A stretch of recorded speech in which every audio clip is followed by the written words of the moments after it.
Welcome to this special drum talk. Today I'm going to talk about the YouTube channels that have inspired me and continue to inspire me, and those new channels that are kind of like a shout out to some of the new channels that are inspiring me when it comes to learning about equipment, how to repair drums, how to fix cymbals. There's been a journey, and in 2016, when I made my first video about Paiste cymbals, there was a couple channels that kind of inspired me to do this, and I've mentioned this before, one being Bonzolium. So with that in mind, I wanted to do a video shouting out to these people and giving you a little taste of them too. So the first one I want to give you a taste of is Early Bonzolium. Hi, I want to make a video about Paiste cymbals. I wanted to do it actually for a long time because I know a lot about Paistes. Actually, I know a lot about cymbals, just because I'm such an obsessive compulsive hoarder. And Terry Keating, Bonzolium, he was the first guy I watched do lots of discussion about Paiste cymbals, all kinds of cymbals. He also talked about John Bonham, of course. He had playing examples and covers like all of us back in the early days of YouTube. But he focused primarily on Paiste cymbals. That's how I started watching Terry Keating. And Terry Keating today is still a phenomenon. He's got a great channel. He doesn't do as much content these days, but he's still out there doing it. And the point is, he was the early inspiration for me to get on camera and actually talk about Paiste cymbals. So without further ado, let's hear from Big E. Kick it, Earl.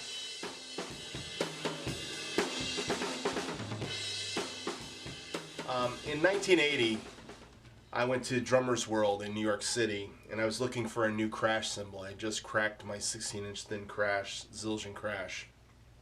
And I came across Paiste cymbals. And the first cymbal I bought was a 505 16-inch crash. That started me on my quest for getting some Paiste cymbals into my life. Now, I played some 602s of a friend. I would have, through the years, the last 40 years of playing drums, I would have many Paiste cymbals. My experience with Paiste cymbals. And early YouTube was about these types of videos. There was another guy named Lance Campbell. He's had his own channel, Lance Campbell, then he had another cymbal restoration channel, and I kind of lost touch with him because he got a little grumpy and a little upset because I guess he couldn't figure out how to make money on this, which, by the way, some people are making money on YouTube. I've never been able to figure that out. It's not even a goal of mine anymore. But he was another guy that I watched, and I was fascinated by what he did with cymbals and repairing cymbals and fixing cymbals, and I found a lot of great content there. And I went back looking for it today, and I couldn't find the old content. It only goes back 3 or 4 years in his second attempt of taking his channel someplace. And I don't think he's put a video out in the last 2 years, but he was another inspiration to me getting started. The other person who's been an inspiration and continues to be an inspiration is R. David R. Consistent content about drum hacks and testing drums and testing cymbals and repairing equipment and restoring equipment. He's just been one of those guys that over the years continues to do it. Alright, so I stole this idea from some dude's YouTube channel. He did like DJ tips in less than a minute. So I'm going to do drum tips in less than a minute. Hopefully they'll be less than a minute. This one will be longer than a minute because I had to explain this and I just wasted 15 seconds. But today's tip is if you have one of these, Vic Firth double stick bags, or Innovative makes one, Permark, all these other companies make one. They don't really stay open well. So taking sticks out, taking them in and out, kind of just like they get snagged and stuff. So it gets annoying. So a buddy of mine told me take a binder clip, any color, just regular size, put it in there, fold that down, and there you go. It stays wide open. Now, in 2016, when I made my first Paiste video, I started doing drum covers, and you guys all know my story. But eventually, by 2018, I had a show that I called Ask Earl Anything, and it continues on today. And many of you know me from Ask Earl Anything. my inspiration for Ask Earl Anything was the knowledge I've attained from some of these YouTube videos, from listening to famous drummers, from 45 years of Modern Drummer magazine, from all the drum magazines I've read as a kid, and growing up as a growing drummer, an adult drummer, a working drummer, a drummer that's played in studios and all kinds of stuff. And those were the inspirations for me talking about drums. But I would come to learn that there were way more people that knew way more about drums, or at least they could Google better than I could and could figure out about drums.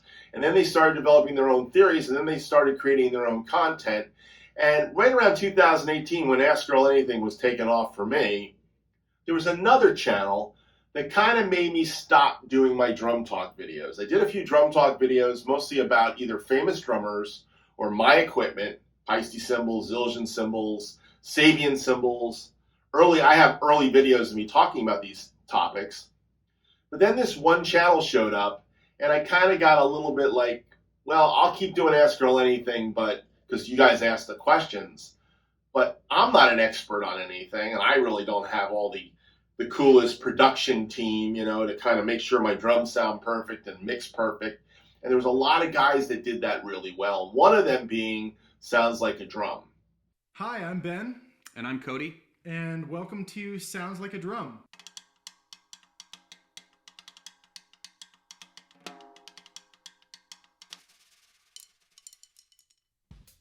This is a YouTube channel that we've created specifically for addressing myths, concerns, questions, opportunities, and really to inspire people to care more about their drum sound, not just about the chops and all of the technical stuff, or even the groove and the musical side of things, but to really take pride in sound.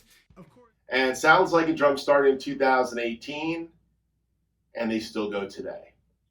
So production value kind of started changing the way YouTube drummers approach this. And you can even see it in the production value of R. David R. The only guy that didn't change his production value has been Bonzolium, Terry Keating.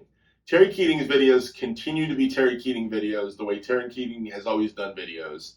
And my production values maybe have changed a little bit in the fact that I cut in some of the questions now and I pretty things up a little bit. But I surely don't have a production team of Sounds Like a Drum. That's for sure. But I have found 3 new channels in the last year that I wanted to shout out to. And I want to give a little bit of space to. So I'm going to give 3 shout outs. And in doing the 3 shout outs, I'm going to let you see a little bit of them. And hopefully you will subscribe to them and give them some love. Now, the first one is a person named Eddie Avadkin, and that's how I'm pronouncing it. Eddie, you can tell me what your real name is and how you say it. You never say it on your videos. But Eddie Avadkin is a guy that for the last few years has been producing videos about his vintage drums, and then he started getting into the history of some of the drum companies and cymbal companies like Zildjian and Istanbul and the Keller Drum Shell Company. And Eddie does a lot of research, and I really enjoy his content. Today I'll be doing a back-to-back sound comparison of 3 different heads: a Remo Classic Fit Ambassador, an Aquarian American Vintage Medium, and a traditional calfskin head from Stern Tanny.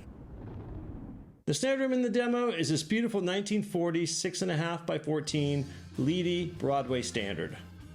The bottom head in all 3 scenarios is an Aquarian American Vintage snare side, and the wires are the Pure Sound 20-strand Twisted series. This is my first time using these, and I will say more on them after the demo.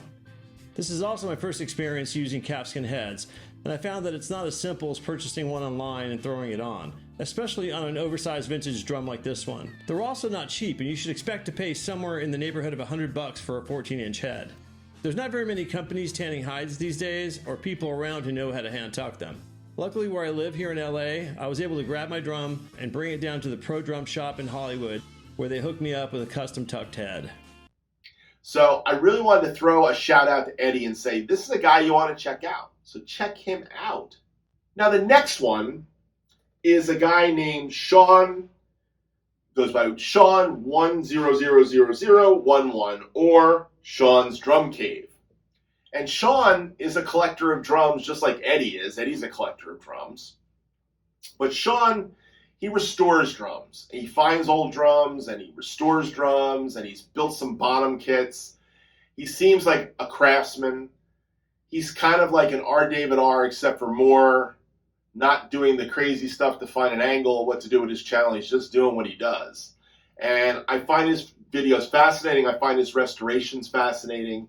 And he's a guy I wanted to give a shout out to and say, hey, check his channel out. If you're into this kind of restoring drum thing, he's got a bunch of drums in his workshop and studio that he's got. And he's really got a way of repairing and fixing and rewrapping and cleaning and everything else. And that's the cool stuff. That's the stuff that I never been really good at, but I love watching other guys show me how to do it the right way. So here we are, my 1970s green sparkle Ludwig set. We'll call it my John Bonham replica set. See, now that's what I titled my previous videos, and that's what I'm going to title this video. I didn't really set out to build a John Bonham replica set. So I want you to check out Sean's Drum Cave. And the last one I have, and the last one I really want to talk about, is Drum.Pizza. Now, Drum.Pizza, I don't know if he's got a production team or not, if he's doing it all himself, but he is going for more of that promoting himself. The other two guys, they seem to be trying to find an audience just like I did. You know, back in the day, I'm sure Terry Keating and even R. David R. didn't know how they were getting their audience. I'm sure today they know a lot more about the audience and how to get an audience and stuff. I still haven't figured out how to grow my audience much more than what I do, which is pretty good, by the way. But I have not figured out how to do this. But based on the number of videos that Drum.Pizza has, I can tell you that he's tapped into how to grow his channel quickly. So, but I want to basically say this: his content's worth watching. So give him a shout out and check his channel out and give a subscription to him and check out some of this content. I had 5 acrylites. I am always buying and selling drums.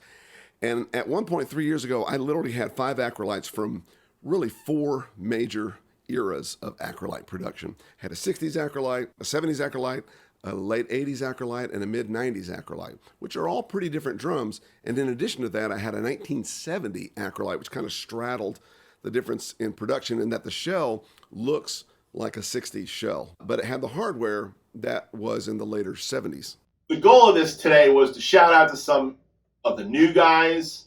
Ask Earl Anything comes out of the lineage of these other guys, and this is why I don't spend a lot of time doing drum talk videos these days, is because there's so much content out there. Now, one other person who has helped me to attain my drum knowledge is, of course, Drum History Podcast. He is another guy that I just can't say enough about. He even had me on the show talking about drum magazines, which was kind of wild because I did a drum talk about drum magazines and he put me on the show.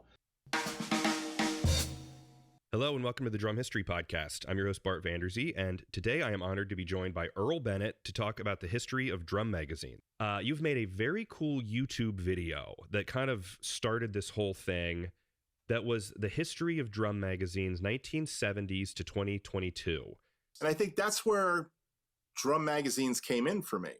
You know, when I was a kid, I used to read catalogs, and the first catalogs I had was a Ludwig drum catalog from 1975 with the Vistalite kit, and I bought a Vistalite kit when I was a kid. And then I picked up the Slingerland catalog because my favorite drummer, Danny Serafin, played Slingerland drums. So drum catalogs led me to one day walking in the music store for my lesson in 1978. I was a senior in high school, and there was an issue of Modern Drummer magazine on the tabletop.